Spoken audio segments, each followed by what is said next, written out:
Romanos capítulo 3, versículo 1 a 8.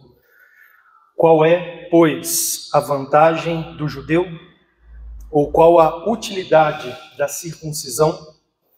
Muita sobre todos os aspectos, principalmente porque aos judeus foram confiados os oráculos de Deus. E daí, se alguns não creram, a incredulidade deles virá desfazer a fidelidade de Deus? De maneira nenhuma. Seja Deus verdadeiro e mentiroso todo homem, segundo está escrito, para seres justificado nas tuas palavras e venhas a vencer quando fores julgado. Mas se a nossa injustiça traz à lume a justiça de Deus, que diremos? Porventura será Deus injusto por aplicar a sua ira? Falo como homem, certo que não. Do contrário, como julgará Deus o mundo? E se por causa da minha mentira fica em relevo a verdade de Deus para a sua glória, por que sou eu ainda condenado como pecador? E por que não dizemos, como alguns caluniosamente afirmam, que o fazemos? Pratiquemos males para que venham bens? A condenação deles é justa. Nós estamos no mês de outubro, é o mês da Reforma Protestante, e os irmãos sabem que um dos lemas da Reforma Protestante é sola Escritura, significa somente a Bíblia. A Reforma, então, resgatou esse conceito de que a igreja deve pregar, proclamar, ensinar, expor as Escrituras com fidelidade, com veemência, constantemente, e que a nossa fé provém somente daquilo que a Bíblia ensina, sola Escritura. Mas às vezes sola Escritura é difícil, é um desafio, e esse texto é um desses. Meus estudos para pregar em Romanos, eu observei que vários comentaristas têm a mesma opinião que eu. Esse texto está entre os mais difíceis da epístola para serem compreendidos e expostos, ensinados. Mas é o desafio que Deus nos coloca, uma vez que Ele revelou-nos a sua palavra e trouxe textos como este. Nós temos uma realidade dentro desse contexto ainda da Reforma, que quando aconteceu a Reforma Protestante, o catolicismo romano ele reagiu com um movimento chamado Contra-Reforma. E nessa reação teve ali uma proposição que foi mais ou menos o seguinte: olha, a mensagem que os protestantes estão pregando, de que Deus salva através de Cristo pela fé somente, justificação pela fé somente, sem que o homem tenha que realizar obras, se conformar às realidades que a igreja propõe, essa mensagem acaba liberando o homem para pecar. Porque eles ficam falando, não, salvação é pela graça, sem obras. Então o homem fica livre para pecar porque as obras dele não interferem em nada e ele está confiando somente em Cristo e na graça de Deus. E essa foi uma colocação tão forte em resposta à Reforma Protestante que no Concílio de Trento, a mensagem protestante ela foi ali definida, ou julgada e condenada como uma heresia. E a gente precisa pensar um pouco sobre isso. Eu quero tentar, ao final, trazer alguma luz sobre essa realidade, o perigo que realmente envolve, que está envolvido aqui. Mas há também alguns outros perigos entre os evangélicos. Eu não sei se você já percebeu isso, mas existem entre alguns evangélicos uma espécie de desprezo pelo ensino e pelo aprendizado da Escritura. E existem vários ministérios evangélicos que demonstram isso na sua maneira de conduzir as coisas, onde há pouca ênfase, pouco ensino das Escrituras Sagradas. Mas existe o perigo disso também entre igrejas onde o ensino é bem ensinado, quando o ensino é bem aplicado. Quando pessoas vêm à igreja, mas não estão ali muito dispostas a aprender, a se esforçar para entender a mensagem da palavra de Deus. Isso é um grande perigo, o desprezo ao aprendizado da Bíblia. Existe também um perigo entre os evangélicos reformados, especialmente, que é uma espécie de desânimo quanto à evangelização.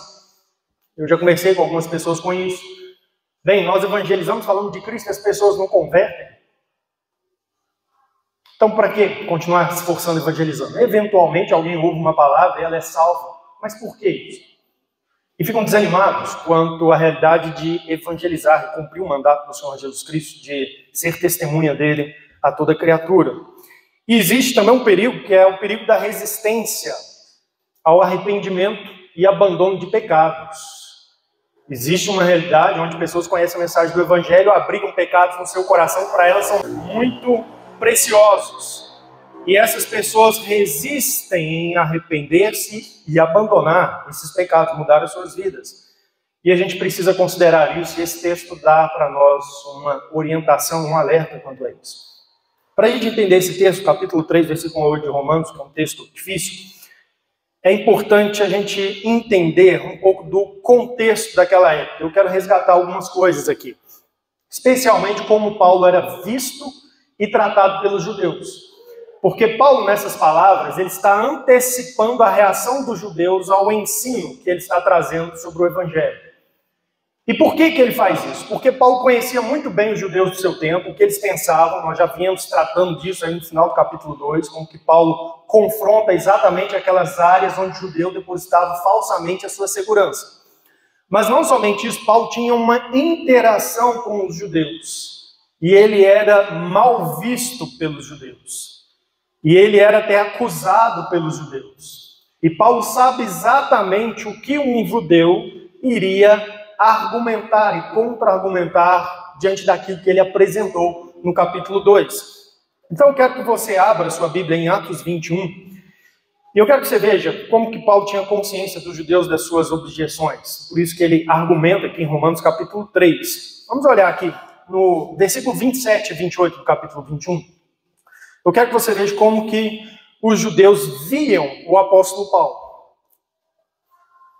O relato aqui, Atos 21, 22, 23, 24, nos fala da reação dos judeus ao ministério do apóstolo Paulo, mais ou menos nesse período que Paulo está escrevendo a carta aos Romanos. No período em que ele estava para ir a Jerusalém, que ele estava para ter aquela última viagem, e depois ele já projetava fazer a viagem a Roma, que é o que ele avisa no final da carta.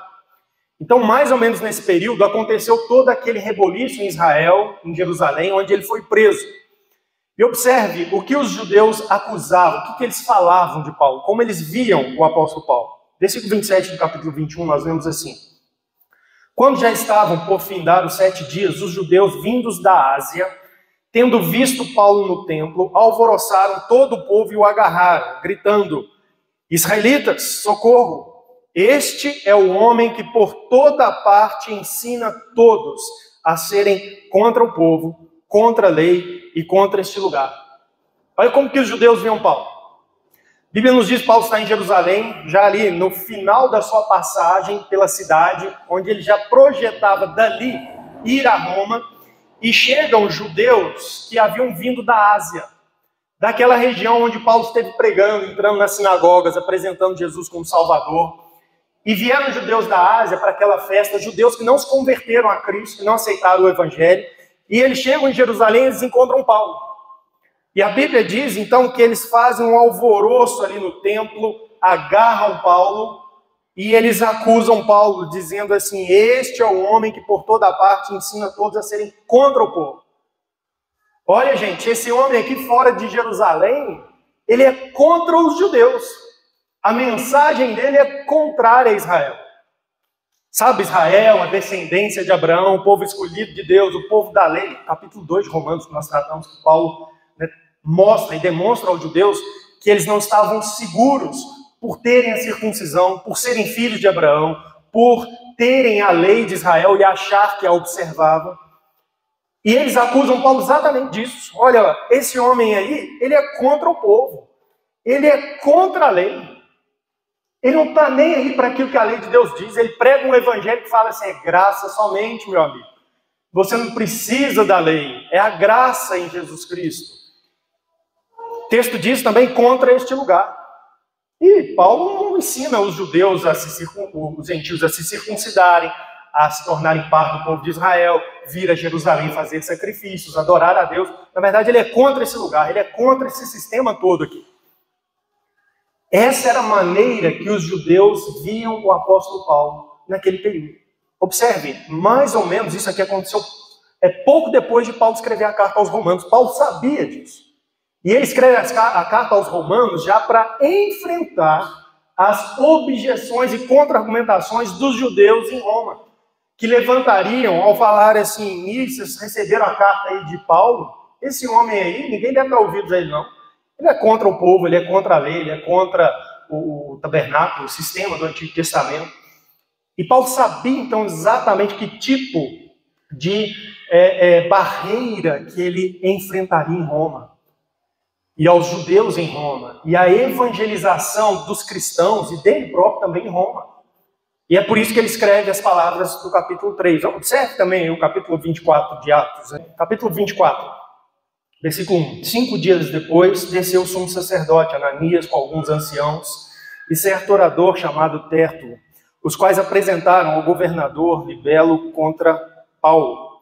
Sendo este chamado, passou Tértulo a acusá-lo, dizendo: Excelentíssimo Félix, tendo nós, por teu intermédio, gozado de paz perene, e também por teu providente cuidado, se terem feito notáveis reformas em benefício desse povo, sempre e por toda parte, isto reconhecemos com toda gratidão. Isso aqui é o judeu orador Tértulo falando, quando está se dirigindo à autoridade, isso acontece até hoje, né?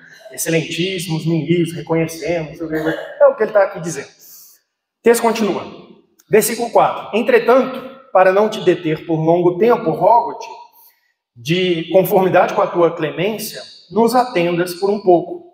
Porque tendo nós verificado que este homem é uma peste, está falando de Paulo, e promove sedições entre os judeus. Olha como que eles viam Paulo. Paulo é um sujeito que promove facção dentro do povo judeu. O texto continua dizendo: e promove sedições entre os judeus esparsos por todo o mundo, sendo também o principal agitador da seita dos nazarenos. Eles reconheciam Paulo assim como que tem um destacado, né, da pregação do evangelho, aquilo que eles chamavam de seita dos nazarenos, né, os seguidores de Jesus Cristo. Eles reconheciam assim, que o trabalho de Paulo estava sendo assim, bastante intenso, o principal deles. Versículo 6. O qual também tentou profanar o templo. Nós o prendemos com o intuito de julgá-lo segundo a nossa lei, mas sobrevindo o comandante Lisias, o arrebatou de nossas mãos com grande violência, ordenando que os seus acusadores viessem à tua presença. Tu mesmo, examinando, poderás tomar conhecimento de todas as coisas de que nós o acusamos. Os judeus também concordaram na acusação, afirmando que as coisas eram assim. Então, observe, eles acusam Paulo diante da autoridade, do governador Félix. E Lucas diz que os judeus, eles concordaram com cada palavra que Tértulo apresentou ali contra Paulo. Esse homem é um agitador, ele promove sedições, ele é uma peste para o povo de Israel. Essa era a visão que os judeus que não receberam Cristo no Evangelho tinham do apóstolo Paulo. E não era para menos, porque nós lemos aí na semana passada, no final do capítulo 2, a mensagem de Paulo aí nesse capítulo, versículo 17 ao 29, enfureceria os judeus exatamente nesses aspectos.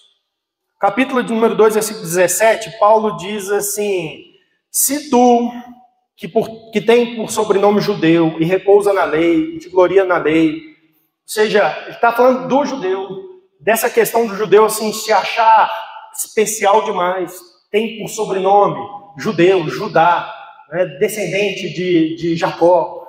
Aí o texto nos diz aí, Paulo os acusa, versículo 23, tu que te glorias na lei, desonras a Deus pela transgressão da lei.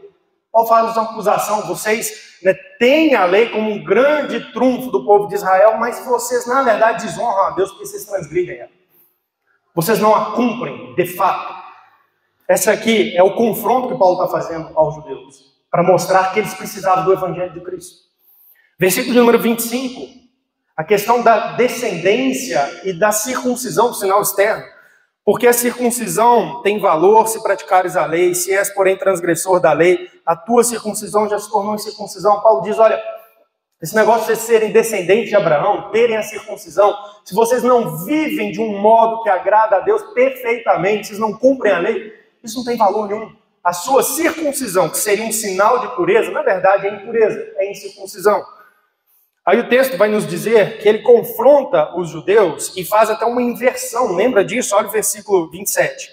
E se aquele que é incircunciso por natureza cumpre a lei, certamente ele te julgará a ti, que não obstante a letra, a circuncisão, és transgressor da lei.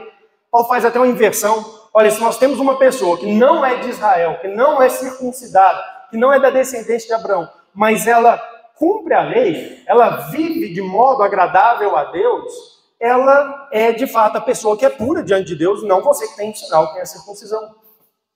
E aí ele vai ensinar o que é o verdadeiro israelita e a verdadeira circuncisão para aquele povo que se achava, né, tão especial e tão protegidos por serem judeus, por terem a circuncisão. Versículo 29, ele diz assim: porém judeu é aquele que o é interiormente, e circuncisão a que é do coração, no espírito, não segundo a letra, e cujo louvor não procede dos homens, mas sim de Deus. Então, Paulo está dizendo para eles assim: olha, o verdadeiro israelita é aquele que tem um coração purificado. É aquele que passou por uma obra do Espírito Santo. É aquele que tem uma transformação no coração. E que Deus aprova o louvor. Lembra a palavra Judá tem a ver com ser louvado. O louvor não vem dos homens, igual vocês ficam um louvando os outros. Nossa, que grande fariseu, olha como que ele cumpre toda a lei, uma pessoa ótima. O louvor que importa é o louvor de Deus, quando Deus olha para uma pessoa e aprova. E Paulo está dizendo o seguinte: vocês não têm a aprovação de Deus. Na verdade, vocês estão sob o juízo de Deus. A ira de Deus se revela do céu contra vocês também. Esse é o argumento que ele está fazendo no capítulo 2, para mostrar que até os judeus precisam do Evangelho. Capítulo 1, versículo 16 e 17, porque não me envergonho do Evangelho, porque é o poder de Deus para a salvação de todo aquele que nele crê, primeiro do judeu e depois do grego. Então é isso que Paulo está mostrando. E aí ele então já sabe como os judeus o viam, o que eles responderiam. Eles não ficariam calados. Não seria simples assim: ah, não, meu Paulo, você tem toda a razão, nós agora nos arrependemos aqui e vamos confiar em Jesus, vamos abraçar o Evangelho. Paulo sabia que não seria simples assim. Ele sabia que haveria uma resposta, que haveria objeções. E é isso que ele está fazendo aqui nesses versículos 1 ao 8 do capítulo 3, que é tratando das objeções que os judeus ainda levantariam. E é um texto difícil porque a maneira como Paulo escreve, né, argumentando aqui, é meio assim, difícil você acompanhar o raciocínio, mas eu vou tentar esclarecer, ajudar os irmãos a compreender. Primeira objeção que Paulo levanta, que ele sabe que os judeus fariam, está em versículo 1. Ele faz a seguinte declaração: qual é, pois, a vantagem do judeu, ou qual a utilidade da circuncisão? Ele sabe que um judeu, diante de tudo que ele falou, ia dizer assim: Paulo, então o que você está dizendo é que não existe benefício nenhum em ser o povo de Deus, da descendência de Abraão, o povo escolhido, o povo eleito de Deus. Qual é então a vantagem disso? Deus escolheu Israel lá atrás, não escolheu? Escolheu Abraão, depois escolheu Israel através de Moisés, deu as leis, testemunho, Deus deu os provas. Qual que é a vantagem disso? Se no fim das contas o judeu está sob o juízo de Deus, como você está dizendo. Então essa é a pergunta aqui. Israel, ou melhor, os judeus, eles, em outras palavras, estariam dizendo para Paulo assim: você está com esta apresentação sua, dizendo que toda aliança de Deus, todo o fato de sermos descendentes de Abraão, isso não tem nenhum valor e é absurdo. Porque, pense, um judeu que leu o Antigo Testamento, ele sabia que sim, Israel teve privilégio diante de Deus. Então a ideia é que essa pessoa estaria contrapondo Paulo, dizendo assim: Paulo, está errada essa argumentação sua, ela tem que estar errada. Porque nós sabemos que Israel tem sim um lugar especial diante de Deus. Mas pelo que você está dizendo, não tem valor nenhum. Qual é então a vantagem?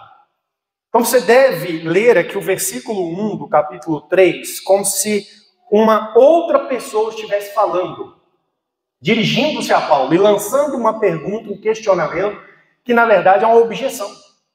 É isso que ele está dizendo aqui. Qual é, pois, a vantagem do judeu? Ou qual a utilidade da circuncisão? Aí a resposta do apóstolo a essa objeção vem no capítulo de número 2, no versículo de número 2. Esse versículo a gente já deve ler como Paulo respondendo. Olha o que diz. Muita. Sob todos os aspectos, principalmente porque aos judeus foram confiados os oráculos de Deus. Aí Paulo vai dizer para ele: gente, eu não estou negando que os judeus tiveram privilégio, não. De jeito nenhum. Ao contrário, eu confirmo isso. A vantagem ela é enorme, muita, sobre todos os aspectos.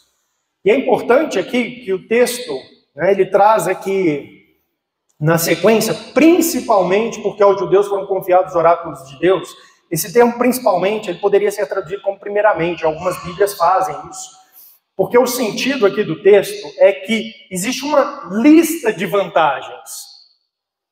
Mas a primeira delas, e ela encabeça a lista por ser a mais importante, é a que ele vai citar aqui. Então essa é a ideia, por isso que a nossa tradução traz, assim, principalmente, no sentido de que esta é a vantagem principal, a mais importante de todas. Mas existem outras, e na verdade Paulo vai trazer outras. Se você der um pulo lá no capítulo 9, quando ele vai começar a dar uma resposta a outro questionamento dos judeus, que seria algo mais ou menos assim: Paulo quer dizer que Deus abandonou o seu povo, o povo de Israel? E aí Paulo vai responder isso no capítulo 9, 10 e 11. Mas ele diz assim, acompanhe comigo, Romanos 9, digo a verdade em Cristo, não minto, testemunhando comigo no Espírito Santo a minha própria consciência. Tenho grande tristeza e incessante dor no coração, porque eu mesmo desejaria ser anátema, separado de Cristo por amor dos meus irmãos, meus compatriotas segundo a carne. Aí ele começa a fazer uma listinha aqui, ó. São israelitas. Pertence-lhes a adoração, a adoção e também a glória, as alianças, a legislação, o culto e as promessas. Deles são os patriarcas e deles também descende o Cristo segundo a carne, o qual é sobre todos Deus bendito para todo sempre. Amém. Paulo faz uma lista aqui. Qual é o privilégio que os judeus receberam ao serem escolhidos como povo de Deus especial no período do Antigo Testamento? Existem vários, Paulo lista vários. Mas, lá em Romanos capítulo 3, ele dá só um, que para ele é o mais importante de todos. O primeiro, e o primeiro no sentido de ser o principal. Tá? É isso que ele coloca. Quando a gente olha, então, para a Bíblia e pensa sobre esse assunto, a gente descobre algumas coisas, assim, que demonstram como que Israel teve uma realidade de privilégio espiritual sobre outros povos. Pense comigo. Os judeus, ao serem escolhidos por Deus no passado, escolhidos em Abraão, depois escolhidos ali no Sinai como povo da aliança, da lei, da aliança mosaica, eles tiveram o privilégio de conhecer o Deus verdadeiro. Isso é um privilégio gigantesco. Josué, o livro de Josué fala que Deus separou Abraão dos ídolos. Abraão era arameu, era um povo idólatra. A sua família era idólatra. Deus foi até Abraão graciosamente, soberanamente, enquanto que Abraão era devoto de ídolos junto com sua família, e disse assim: Abraão, sai da tua terra, da tua parentela, para a terra que eu te mostrarei. Aí ele conheceu o Deus verdadeiro. Tem um Deus real que fala, que dirige. Eu vou segui-lo, eu vou obedecê-lo. E aí ele iniciou um relacionamento com o Deus verdadeiro. Um relacionamento que deu início com ele, depois com Isaac, depois com Jacó, depois com o restante da descendência. Olha como que eles foram um povo privilegiado. Não se conhecia Deus em termos assim gerais, mas não se conhecia. Você tinha poucas pessoas na terra que serviam ao Deus verdadeiro, como por exemplo quando Abraão chegou em Canaã, o sacerdote era alguém que conhecia o Deus Altíssimo, né? Naquele evento lá dos reis que sequestram Ló. Mas não existia um povo que conhecia a Deus. E isso é verdade no período do apóstolo Paulo, por exemplo, quando Paulo chega a Roma, ele vai ali pregar o evangelho e ele observa a cidade, a idolatria. A Bíblia diz que ele encontra lá um altar que tem uma plaquinha assim, ó, ao Deus desconhecido. Essa era a realidade do ser humano. No seu pecado, o ser humano se afastou tanto de Deus que ele não conhecia mais a Deus. Então o povo de Israel tinha assim, um grande privilégio, teve um grande privilégio à frente dos outros povos, quando Deus graciosamente resolveu revelar-se a eles. Eles puderam conhecer o Deus que existe, o Deus verdadeiro, o Deus real. Eles puderam conhecer sua vontade. Como é que eu sirvo a esse Deus real? Como que eu vivo de modo agradável? Deus deu a eles a lei, as instruções, mostrou para eles o que era justo, o que era santo, o que era pertinente, aquilo que era moral, que era corretamente digno diante do Senhor, aprovado diante do Senhor. Eles conheceram isso. Os demais povos não tinham isso. Eles tinham, lembra, no capítulo 2, eles tinham algo da norma, da lei gravado no seu coração, mas eles não tinham uma descrição clara e explícita do que é certo, do que Deus aprova, para que eles pudessem viver e andar. Israel recebeu esse privilégio na sua graça. Eles conheceram a verdadeira adoração. Mundo todo se voltando para ídolos, falsos ídolos, fabricados dos corações dos deuses. Ídolos confusos, ídolos que estavam de acordo com as suas paixões, ídolos que representavam, elementos, aspectos de força e poder, que imitavam seres da natureza, se dobraram aos exércitos dos céus, seguiram superstições, astrólogo e outras coisas. E Israel pôde conhecer a verdadeira adoração a Deus. Deus deu a eles o tabernáculo, o templo, ensinou a eles como eles seriam aceitos diante de Deus em adoração, a necessidade de mediador, o sacrifício pelos pecados, a única maneira deles tornarem-se dignos diante de um Deus que é santo. Olha que privilégio que eles tiveram. Eles tiveram o privilégio de conhecer a salvação. Através dos profetas, Deus foi anunciando, olha, o Messias, confia, a salvação virá, eu vou enviar o Messias, o Cordeiro de Deus. Eles tiveram esse privilégio. Antes do Messias aparecer, Israel recebeu o ministério de um profeta, o último profeta do período do Antigo Testamento. João Batista veio exatamente para preparar o povo e dizendo assim, olha, arrependa-se. O Messias está chegando. Aquele que é maior do que mim. Olha que privilégio. João Batista pregou só na Judéia. João Batista e a sua mensagem não correu ao mundo, não. Então Israel tinha muitos privilégios. Teve o privilégio de conhecer o plano de Deus para a humanidade. Eles sabiam desde a revelação de Deus que Deus é soberano, Deus é verdadeiro, está conduzindo a história e Ele vai levar todas as coisas a uma consumação final. Vai trazer juízo e vai trazer também novo céu, nova terra para o seu povo. Israel sabia isso. Profecias de Isaías. A esperança disso desde a promessa da terra de Josué. Olha que grandes privilégios eles tiveram. Então, de fato, o que Paulo está dizendo é o seguinte: vocês estão achando que porque eu mostro que o judeu é pecador e precisa de Cristo como seu Salvador, que eu estou negando que Israel é um povo privilegiado, teve benefícios? Não! Na verdade, eu reconheço que Israel teve muitos benefícios, grandes benefícios. Abra sua Bíblia em Isaías capítulo 5. Esse é um texto impressionante, impressionante.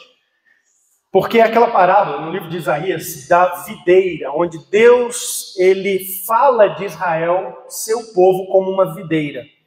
E Deus faz ali uma pergunta, já naquele momento da história, que é mais ou menos assim: o que eu posso fazer mais por esse povo que eu já não fiz?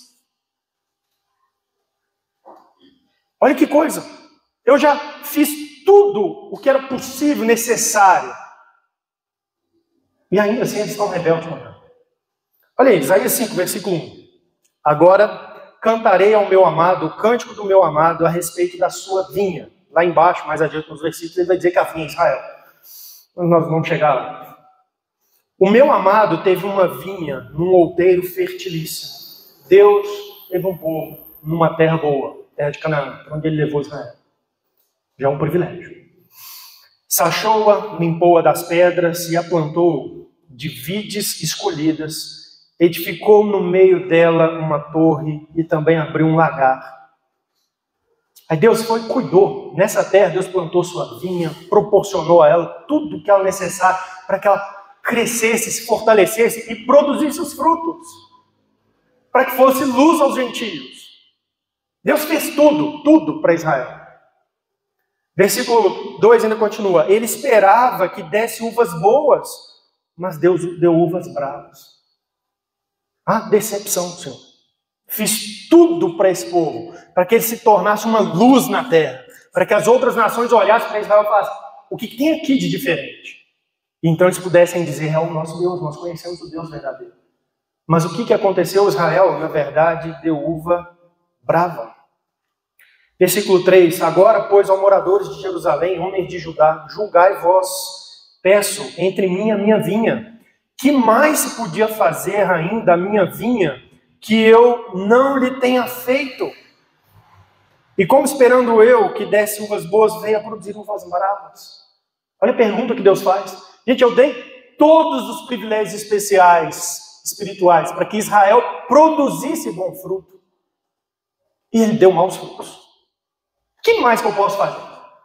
O profeta, naquela época, já estava testemunhando que existia uma realidade onde Israel foi tremendamente beneficiado por Deus, privilegiado. E ainda assim, deu maus frutos. E eu queria que você pensasse sobre isso. Será que você não é assim também?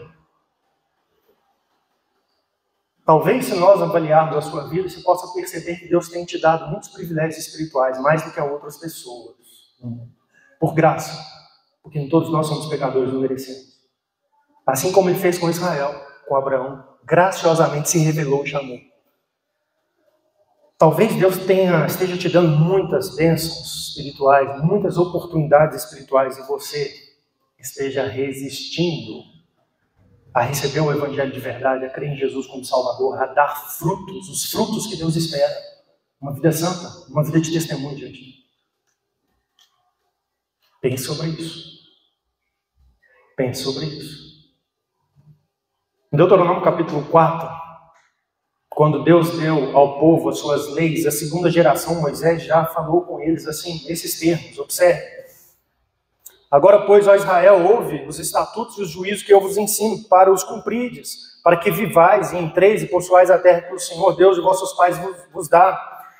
Versículo 2, nada acrescentareis à palavra que vos mando, nem diminuireis dela, para que guardeis os mandamentos do Senhor vosso Deus que eu vos mando. Os vossos olhos viram o que o Senhor fez por causa de Baal-peor, pois a todo homem que seguiu a Baal-peor, o Senhor vosso Deus consumiu do vosso meio.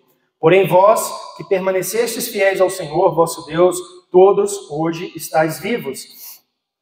Eis que vos tenho ensinado estatutos e juízos, como me mandou o Senhor, meu Deus, para que assim façais no meio da terra que passais a possuir. Guardai-os, pois, e cumpri-os, porque isto será a vossa sabedoria e o vosso entendimento perante os olhos dos povos, que ouvindo todos esses estatutos dirão, certamente esse povo a gente sabe inteligente. Pois que grande nação há que tenha deuses tão chegados assim como o Senhor nosso Deus, todas as vezes que o invocamos? E que grande nação há que tem estatutos e juízos tão justos como toda esta lei que hoje eu vos proponho? Tão somente guarda-te a ti mesmo e guarda bem a tua alma, e não te esqueças daquelas coisas que os teus olhos têm visto. E se não apartem do teu coração todos os dias da tua vida, e as farás saber a teus filhos e aos filhos de teus filhos. Deus já disse para Israel, olha, é um diferencial a condição de vocês. Eu dei a vocês leis e estatutos, eu revelei a vocês a verdade, os preceitos. As nações olharão para vocês, se vocês forem fiéis, e falarão assim, que povo é esse? Como que é diferente? Que Deus achegado que eles têm? Deus falou para eles algo assim tão grandioso, tão precioso. Que coisa! Então já estava implícito na própria revelação, na experiência de Israel com Deus, que eles tiveram, sim, uma revelação especial de Deus, que eles tiveram um privilégio espiritual. E Paulo vai então aqui responder que esse aspecto da revelação de Deus, da Bíblia, é o aspecto principal. É isso que ele destaca lá em Romanos 3 e 2, quando o judeu pergunta assim, você está dizendo que Israel não teve privilégio nenhum? Então, de que adianta? Paulo está dizendo, não estou dizendo isso não. Israel teve muito privilégio, sim. Israel, importante, sim. Em vários aspectos foi abençoado por Deus. E aí ele diz, principalmente porque aos judeus foram confiados os oráculos de Deus. E é interessante que ele usa o termo oráculos, é um termo do paganismo. Mas ele está escrevendo para Roma. Metade da igreja de Roma era judia, outra parte era gentia. Mas eram judeus que viviam no mundo pagão, que entendiam bem esse conceito de oráculo. No mundo pagão, quando uma pessoa precisava assim, receber uma mensagem, uma orientação direta da divindade, ela ia a um templo pagão para procurar ali, então, a palavra de um oráculo, Tinha, por exemplo, na antiguidade, os oráculos de Delfos, que eram sacerdotisas que supostamente profetizavam. O que elas falavam era mensagem direta do Deus pagão para a pessoa, dando orientação. E Paulo está dizendo o seguinte, gente, nós recebemos os oráculos, verdadeiros oráculos. Deus tem os seus profetas que, através destes, ele falou sua palavra.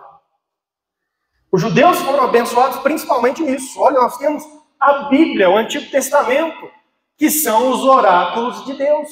Deus tem um oráculo para o mundo, tem seus profetas, falaram a mensagem de Deus.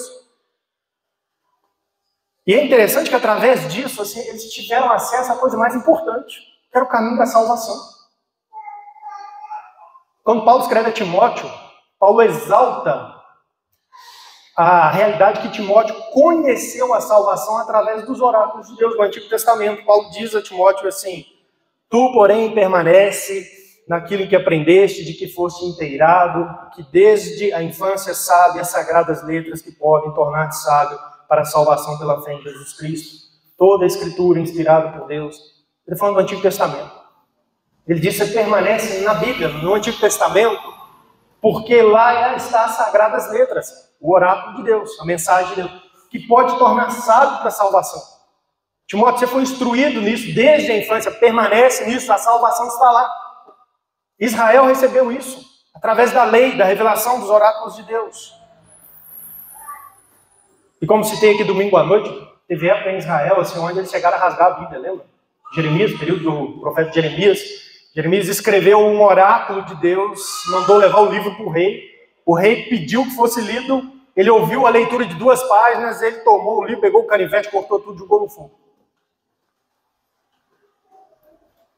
E Paulo está dizendo para Israel, olha, essa condição sua, ela é muito especial, mas ela de fato não traz uma segurança de salvação no livramento do juízo de Deus. Israel foi privilegiado, sim, principalmente porque conheceu a palavra de Deus. A segunda objeção está no versículo 3. E a gente deve lê-lo, então, como o judeu. Então, respondendo a Paulo mais uma vez, levantando uma nova objeção. Observe. E daí? Imagine, então, um judeu respondendo aqui a Paulo dessa maneira. E daí, Paulo? Tá bom, nós tivemos os oráculos de Deus, temos a Bíblia, o Antigo Testamento. Mas e daí? De que isso adianta? É como se ele perguntasse assim, se alguns não creram. Tá, recebemos o oráculo, mas você está dizendo aí que a gente é infiel, que a gente não creu, nós somos incrédulos, alguns não creram. Aí eles lançam uma pergunta. A incredulidade deles virá desfazer a fidelidade de Deus? Ou seja, então Paulo, você está dizendo o seguinte, que os judeus tiveram muito privilégio, mas olha só, não adianta nada. Teve judeus que não creram, e se eles não creram, então a promessa de Deus, observe que ele fala de fidelidade, desfazer a fidelidade de Deus. Então aquela promessa de Deus que salvaria Israel, de que Israel seria o seu povo, então aquela promessa de Deus vai cair? Você está dizendo que Deus vai ser infiel à aliança dele, ao povo dele? A objeção aqui agora parte para cima da questão da fidelidade de Deus. E o pensamento aqui, mais uma vez, é: Deus deu aos judeus cerimônias, Deus deu ao judeu uma promessa. Mas você está dizendo que por causa da incredulidade os judeus vão ser condenados, até os gentios vão condenar os judeus? Então você está dizendo que Deus vai ser infiel, Deus não vai cumprir a promessa? Essa é a objeção que ele está aqui fazendo. A resposta de Paulo vem no versículo 4. Observe. Paulo diz assim: de maneira nenhuma. De maneira nenhuma. Seja Deus verdadeiro e mentiroso todo homem, segundo está escrito, para seres justificado nas tuas palavras e venhas a vencer quando fores julgado. Essa declaração aqui, de maneira nenhuma, é uma negação enfática. Tá? Quem conhece, estudou um pouco do grego, da organização gramatical do grego, essa é uma das maneiras mais fortes na língua grega de negar alguma coisa. O que Paulo está dizendo é algo assim: não, nunca, de maneira nenhuma. De modo nenhum. Você está querendo dizer que eu estou falando que Deus, então, será infiel às suas palavras? Jamais, meu camarada. Põe palavras na minha boca, não é isso que eu estou dizendo, não. De jeito nenhum. Aí ele diz assim: Deus é verdadeiro. Deus é fiel. O homem que é infiel, mentiroso. Observe, seja Deus verdadeiro e mentiroso todo homem. Não. Você está colocando a coisa de maneira errada. Eu jamais estou dizendo que Deus será infiel, que Deus não vai cumprir, não vai ser verdadeiro.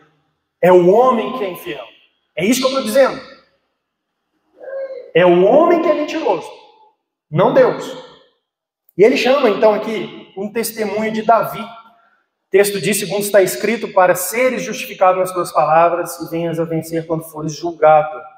Essa é uma citação, irmãos, de parte do Salmo 51. Eu quero que você abra a sua Bíblia nesse salmo. Esse salmo é um salmo escrito por Davi. É um salmo de confissão de pecados.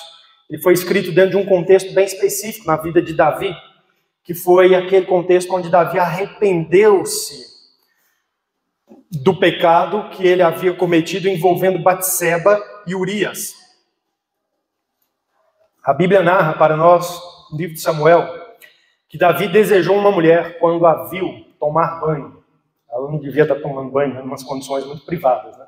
Ele a vê tomando banho, ele manda buscá-la, ele deita-se com ela e ela engravida. Davi, sabendo da gravidez, tenta fazer com que o marido dormisse com ela. O marido estava com os exércitos de Israel para uma guerra contra os filisteus. E ele manda chamar o marido de volta a Jerusalém. E a ideia é que o marido ia para casa, né, que ele teria ali relações com a sua esposa. E então aquilo ficaria assim regularizado. Né? Quando a criança nascesse, ia ser tida como filha legítima de Urias. Mas a Bíblia nos diz que Urias era um homem muito fiel. E ele vem em obediência a Davi. Ele não sabe o que está acontecendo, mas ele diz assim, de modo algum eu vou folgar tendo o meu povo, os meus compatriotas numa guerra. E ele não vai para casa, ele fica diante do palácio do rei, até que o rei desista da situação. E a Bíblia então diz que Davi manda ele de volta para a guerra, para o conflito, e manda com carta para que o comandante providenciasse de apressar a morte daquele homem no campo de batalha. Urias. E Urias morre. Ele vai na frente de batalha e ele morre. Davi recebe então Batseba como uma de suas esposas. A criança nasce e morre. E dali, você sabe a história de Davi, a família dele se desajusta, embora ele se arrependa. Acontece uma série de problemas na família dele ali. Muitas vezes, né, as consequências do nosso pecado elas não são revogadas. A gente recebe perdão de Deus, mas não revogação das consequências. E ele escreve o Salmo 51, que é um salmo de confissão de pecados. Com certeza é o salmo mais forte dessa categoria. Eu vou ler só aqui o versículo 1 ao 4, onde está a citação que o apóstolo Paulo usa.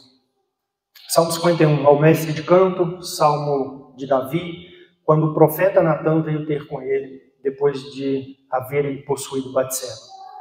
Deus enviou um profeta e confrontou Davi no seu pecado. Ele então arrependeu-se. Olha o que Davi escreve então. Compadece-te de mim, ó Deus, segundo a tua benignidade. Senhor, eu mereço a juízo. Eu estou pedindo compaixão, porque o Senhor é bondoso. Mas eu sei que eu mereço juízo. E segundo a multidão das tuas misericórdias, apaga as minhas transgressões. Senhor, eu não tenho nada para barganhar, Senhor. Eu dependo das tuas misericórdias. E nelas eu peço, Senhor, apague o meu pecado. Apague a transgressão. Lava-me completamente da minha iniquidade e purifica-me do meu pecado. Pois eu conheço as minhas transgressões e o meu pecado está sempre diante de mim. Senhor, coisa horrível, Senhor. Reconheço o meu pecado agora, ele está diante de mim. Eu conheço a minha transgressão, eu preciso ser purificado, Deus. Eu preciso da tua graça, eu preciso da tua misericórdia. Versículo 4, então ele diz assim: pequei contra ti somente fiz o que é mal perante os teus olhos. Deus, eu pequei, eu fiz o que é mal diante dos teus olhos, eu não cumpri a sua lei, eu adulterei. Eu envolvi essa pessoa numa série de situações aqui que levou ela à morte por causa do meu pecado. Aí o versículo 4 ele diz assim: de maneira que serás tido por justo no teu falar e puro no teu julgar. Ou seja, eu sei que se o Senhor me julgar, você vai ser justo. Se o Senhor me condenar, você vai ser justo. O Senhor não vai ser infiel, não. Ah, Davi, o grande rei de Israel, pertencente ao povo de Israel, o povo da aliança, descendência de Abraão, circuncidado. Se o Senhor me condenar, eu sei que você vai ser justo. O pecador sou eu. E Paulo resgata isso naquele argumento, diz assim: olha, Davi já mostrou para a gente isso. Deus é justo e fiel. O homem é que peca. De modo que se Deus rejeitar os israelitas por causa dos seus pecados, da sua incredulidade, não vem com essa de que você vai estar colocando Deus como um Deus infiel. Não, não, não. Seja Deus verdadeiro e mentiroso todo homem. É o homem que é mentiroso, é o homem que é pecador. Então essa é a maneira como Paulo usa aqui o testemunho de Davi para responder aquela objeção dos judeus. Mas vem uma terceira. Volta a Romanos, capítulo 3, versículo 5. E a terceira objeção, ela é mais ou menos assim: então tá, mas aí, Paulo, você está dizendo na sua pregação que o pecado do ser humano, o pecado dos judeus, revela essa justiça de Deus. Capítulo 2, versículo 1 ao 5, ali, Paulo trabalhou isso, né? Que Deus vai julgar, que Deus é justo. Por que Deus vai nos julgar e nos castigar se o nosso pecado realça a justiça de Deus? Não é estranho isso, Paulo? Olha o versículo 5. Leia como se fosse de novo judeu. Mas, se a nossa injustiça traz à lume a justiça de Deus, o que diremos? Porventura será Deus injusto por aplicar a sua ira? Falo como homem. Paulo, se o nosso pecado realça a justiça de Deus, então observe, tem coisa boa nisso aí. Nós pecamos, aí Deus vem com a sua justiça em contraponto e é realçado a justiça de Deus. Tem coisa boa nisso aí. Por que Deus vai nos castigar? Não seria injusto um castigo? Deus não é engrandecido através, então, do nosso pecado? E aí Paulo coloca assim: falo como um homem. E é importante isso aqui, porque é uma coisa tão absurda que Paulo faz, inclusive, um parêntese e diz: gente, e eu estou dizendo isso aqui como um ser humano diria, apresentando aqui uma lógica, um raciocínio que é típico de um homem pecador, com a mente depravada. É assim que ele vai se expressar, é assim que um judeu não arrependido, tentando justificar a sua condição, ele vai procurar se agarrar até nisso, uma coisa tão louca dessa. Esse não é um raciocínio justo e adequado. Estou falando aqui como um homem. Paulo diz então assim: certo que não. Olha a resposta no versículo 6. Do contrário, como julgará Deus o mundo? Paulo diz para eles assim: de jeito nenhum. É claro que não. Esse raciocínio é tão tolo, não faz sentido nenhum. Porque pensa, como que Deus vai realizar justiça e trazer juízo sobre o mundo? Se o pecado exalta a justiça de Deus, então é um instrumento para Deus, e por causa disso não deve ser condenado, então o mundo inteiro é pecador, tem pecados, então Deus não tem como julgar o mundo. E esse é um ponto aqui importante no argumento, porque o judeu cria nisso.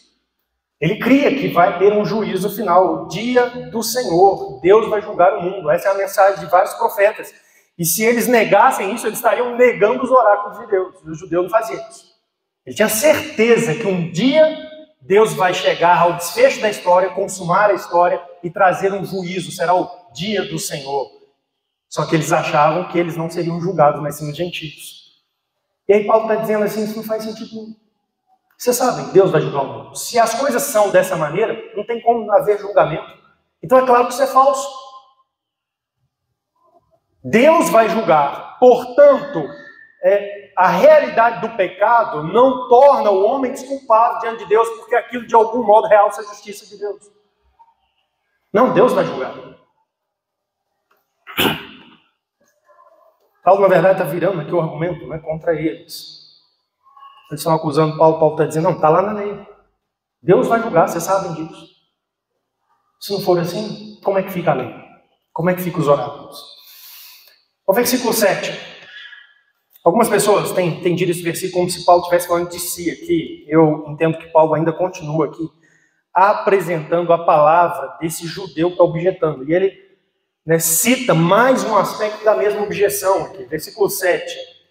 E se por causa da minha mentira fica em relevo a verdade de Deus para a sua glória, por que sou eu ainda condenado como pecador? Ou seja, de novo, pessoa pensando, tá, mas então por que eu sou infiel? Por causa da minha mentira, por causa da minha traição a Deus. Fica em relevo a verdade de Deus para a sua glória, isso traz glória ao nome de Deus. Por que sou eu ainda condenado como pecador? Ou seja, por que Deus ainda me condena? Na verdade, eu sou instrumento para a exaltação dele, ele não devia me condenar. E a resposta vem no versículo 8, onde Paulo aqui é irônico e perspicaz também.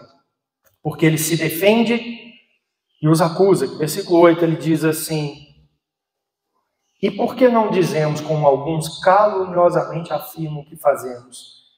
Pratiquemos males para que venham bens? Paulo está dizendo, ó gente, já que é assim, por que a gente não declara logo todos?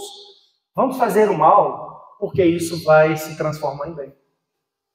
Pai, já que os pecados revelam a glória de Deus, a justiça de Deus, então vamos abrir a porta de uma vez, abrir a porteira de uma vez, vamos começar a pregar, todo mundo faz o mal, porque toda vez que a humanidade fizer o mal, será realçada a justiça de Deus e a glória de Deus, e isso é um bem. Paulo está dizendo, se é esse o pensamento, então por que a gente não faz isso? Por que a gente não nega, então, a lei de Deus de vez, a moral da lei de Deus de vez, ou até a usa para buscar qual é o caminho de fazer pior, para que Deus seja exaltado de uma maneira mais elevada? Ele está sendo aqui irônico.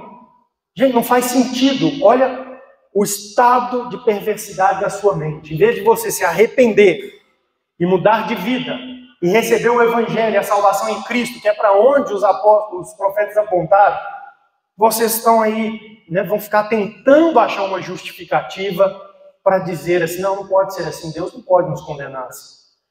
Se a nossa condição exalta a Ele de alguma forma, então na verdade Ele não pode nos castigar. Não é justo esse castigo. Paulo está dizendo que loucura.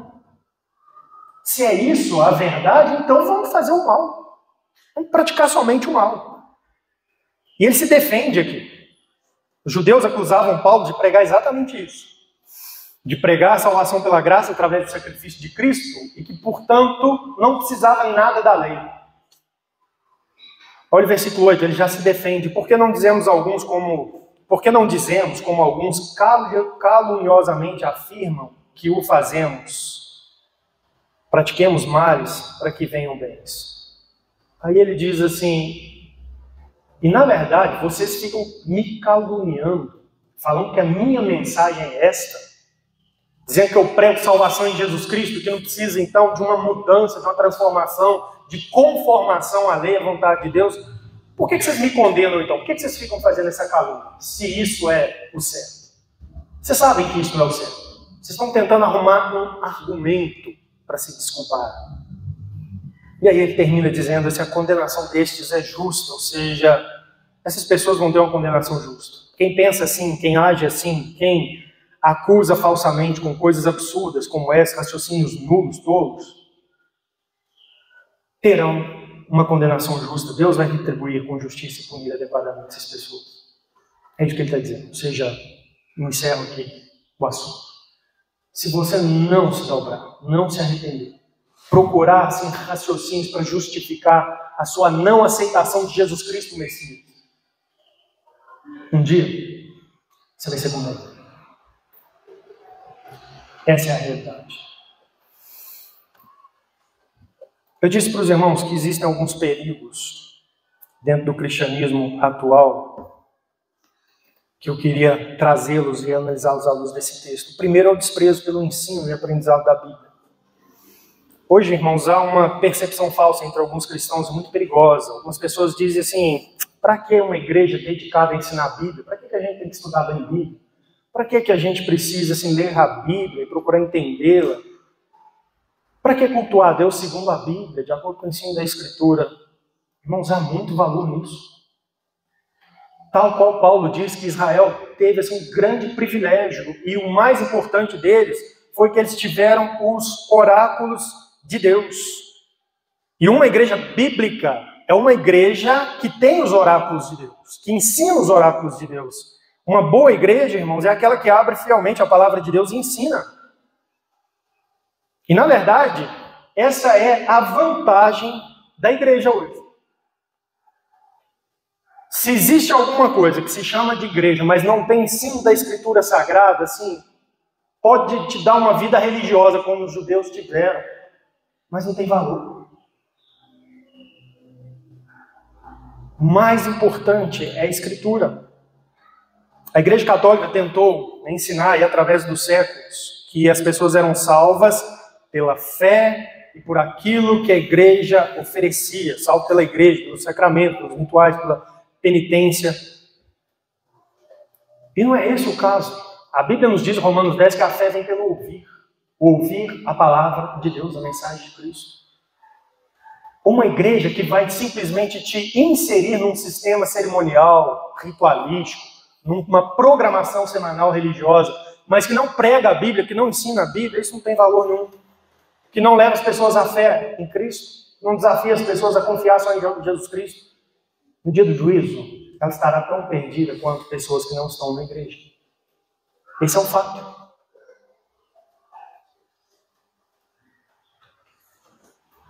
Se uma igreja não ensina a Escritura, irmãos, com clareza, com dedicação, ela perdeu o seu propósito único de ser igreja.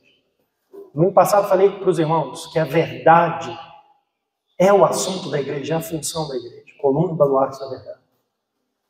A igreja tem que pregar a mensagem de Deus, os oráculos de Deus. E eu quero então alertar você que me ouve. Talvez você devesse ter cuidado, porque você pode perder privilégios pela incredulidade. Talvez você tenha tido, esteja tendo o privilégio de ouvir o ensino da palavra de Deus constantemente.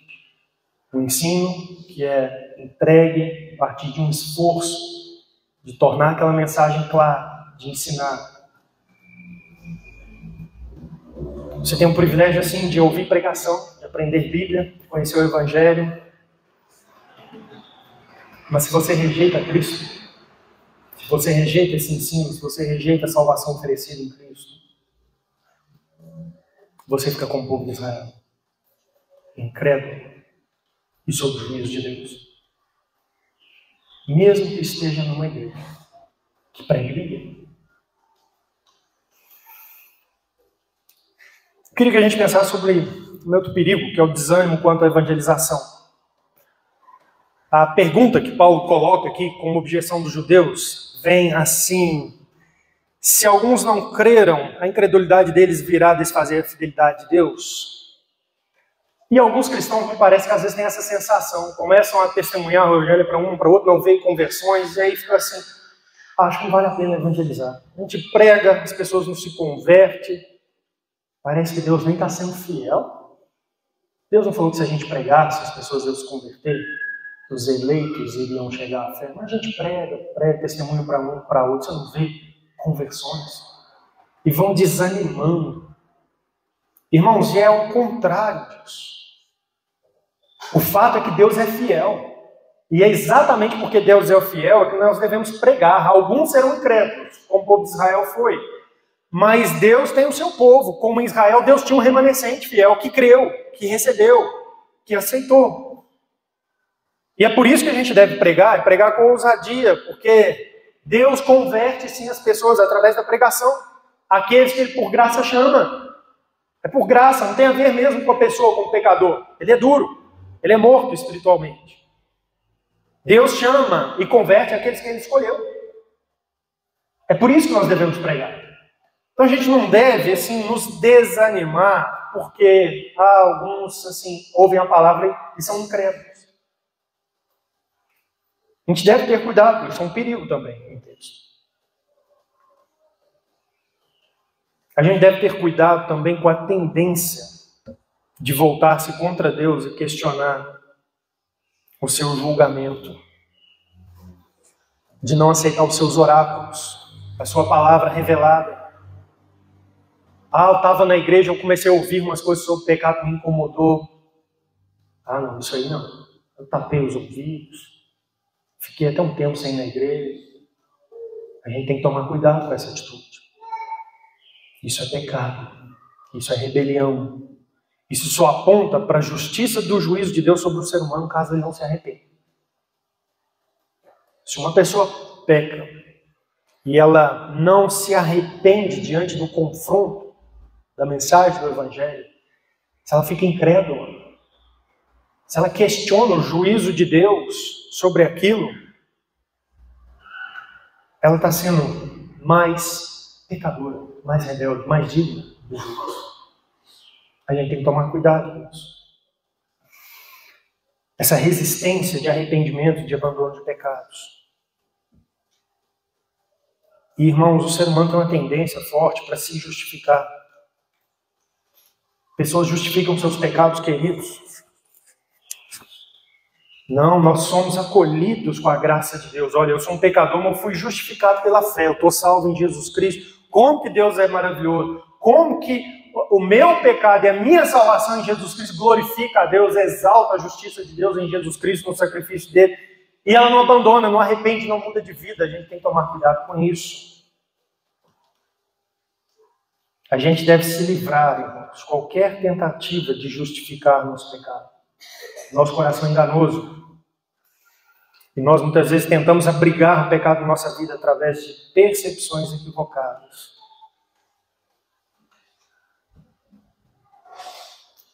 E às vezes isso atrapalha até nosso testemunho do Evangelho. Porque faz sentido para as pessoas que estão de fora olharem para os evangélicos, para os protestantes, vivendo uma vida como se não fizesse diferença para Deus algumas coisas que eles fazem. Por exemplo, estão praticando adultério. Está na igreja, professa a fé em Jesus, salvação pela graça, mas vive em fornicação, em prostituição, em desonestidade, tem palavras fúteis no seu linguajar, participam de piadas impuras, estão ali envolvidos com prazeres carnais, como bebida, comilança, glutonaria e tantas outras coisas, envolvidos com músicas que a palavra de Deus claramente reprova pelo padrão moral. Jovens em desobediência, em rebelião aos pais. Mas sou crente de Jesus, faz parte até do grupo tal da igreja. Eu canto, eu faço isso, não sei o quê. Mas assim, em rebelião aos pais. Adolescentes em rebelião aos pais. Pessoas preguiçosas no trabalho. E os de fora ficam olhando, os empurradores de tarefas. Já viu isso? Alguém já me falou isso? Nossa, quando o cara falar que era crente. Mas assim, tudo ele empurrava sobre a gente para fazer um serviço. Tudo, tudo. O sujeito é crente, mas cola nas provas na escola. Paga para fazer o TCC da faculdade. E aí fala assim, não, mas eu sou salvo em Jesus. Não importa as obras, Jesus me salvou de tudo. Pais que não cuidam dos seus filhos adequadamente. Esposos que não respeitam suas esposas. Divórcio sem motivo, de acordo com a Bíblia. Pessoas com práticas religiosas assim, cheias de crendice. Tem gente que é crente e está assim, em nome de Jesus fazendo um monte de coisas que se fazem sem espírito. E as pessoas olham de fora e dizem assim, como é que é isso? E aí o sujeito justifica, não, mas olha só, a graça de Deus operou abundantemente na minha vida, eu estou livre de todos os pecados. Tá não? Se você não se arrepende, não abandona na vida, na verdade você está vivendo na prática do pecado. O que configura a sua condição espiritual como a condição de um perdido. João fala isso na sua epístola claramente. Nós reconhecemos um salvo verdadeiro porque ele não vive na prática do pecado. O professor querido Mackenzie disse assim, o crente é aquele que corre do pecado na sua vida. O pecado corre atrás dele. Ou não crente é aquele que não corre do pecado, ele corre para o pecado. Mas ele fala assim, não, estou salvo em Jesus. Graça de Deus, maravilhosa. A gente tem que tomar cuidado com isso. Na verdade, a gente está tentando arrumar raciocínios para dizer assim, Deus não pode me condenar e me julgar. E isso é vil, isso é pecaminoso. Paulo vai tratar disso de maneira específica no capítulo 6 de Romanos, mas eu quero ler o versículo 1 só para adiantar o que a Bíblia nos diz sobre isso. Romanos 6:1, que diremos, pois? Permaneceremos no pecado para que seja a graça mais abundante? A resposta é, de maneira nenhuma. Como viveremos no pecado? Nós, os que para ele morremos. Essa é a realidade da vida cristã. Morremos para o pecado. Nós agora fugimos dele. Essa é a realidade. Esse texto é um texto difícil, como eu disse. Eu creio que isso mostra para a gente, irmãos, que existe uma realidade onde Deus quer que nós nos dediquemos também a estudar a sua palavra profundamente. Deus poderia ter dado a Paulo, inspirado Paulo, dado a ele uma maneira mais fácil de escrever. Mas ele não fez. O Espírito Santo com certeza poderia ter feito. Existe uma medida de desafio. Deus quer que nós cavemos profundamente na sua palavra. Existe uma realidade aqui que eu estava pensando também, para entender esse texto, eu fui muito abençoado pela vida de outras pessoas. E a gente precisa valorizar o treinamento de pessoas para que sejam capazes de ensinar a Bíblia. Porque a Bíblia é um livro de um mundo distante, de uma cultura, Antigo Oriente, que a gente já não tem mais entre nós, em uma língua diferente, tratando de movimentos, questões religiosas que estão distantes de nós muitas vezes, embora a aplicação esteja muito próxima daquilo que a gente vive. A gente precisa então de pessoas que parem, que busquem compreender o texto da sua melhor maneira, que busquem estudá-lo no seu contexto, entender o mundo da época. A gente precisa valorizar esse mistério da igreja. Eu fui bastante abençoado por outras pessoas que me ensinaram a entender esse texto. A gente precisa disso. Isso faz parte da vida cristã. Paulo diz para Timóteo que ele devia manejar bem a palavra da verdade. Existe um chamado de Deus para algumas pessoas, para que elas manejem bem a palavra da verdade. Porque isso é uma necessidade. São todos os textos da Bíblia que estão assim simples e claros. Vamos encerrar ficando de pé com uma oração?